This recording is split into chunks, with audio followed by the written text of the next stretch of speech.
Qarşımdakı hər kim var, sən məni başqalarıyla bir tutma, fərqim var. Baxanda ağaran saçlarıma soruş necəyəm mən.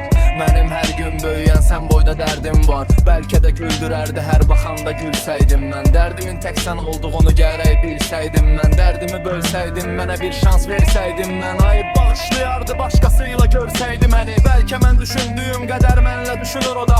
Öncəsi simvolu mən düşünən adam. Bədənim bu soyuq vadilərdə heç üşümür, amma bəzən də soyuq danışırsan yanında üşüyür adam. Məni değişdin özgəsinə, kim oldu məndən artıq. İnan ki sevməyə tövbə etmişəm ciddən artıq. Sənin getməyin əslində böyük problem değildi. Onsuz da problemlərim var idi həddən artıq. Barışsın onca zaman sonra sənlə şərtim oldu. Hər şeyim olanlar bir anda getdi, heç kim oldu.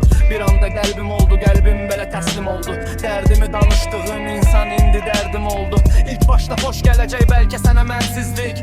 Sən asan oldun, yanımda həmişə sənsizdim. Heç xatırlayırsan mı o son görüş necə oldu? Qarşımda sən vardın, içimdə güvənsizlik. Bu cavan insanı bir gündə mən qocaltmışdım. Mən o yuxudan ayılanda yaxşı ki sən yatmışdın. Xəyallarıma çatmışdın, şəkillər atmışdın. Bir gül buketi alım deyə telefonumu da satmışdım.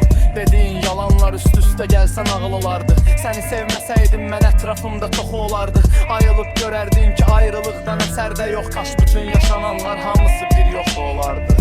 Bəxt ulduzum səmada içməyəcək sanmışdım. Bu sevgi başlayanda bitməyəcək sanmışdım. Bir dəfə üzüm güldü, onda şəkil çəkmişdik. O şəkilə hər baxanda getməyəcək sanmışdım. Bəxt ulduzum səmada içməyəcək sanmışdım. Bu sevgi başlayanda bitməyəcək sanmışdım. Bir dəfə üzüm güldü, onda şəkil çəkmişdik. O şəkilə hər baxanda getməyəcək sanmışdım.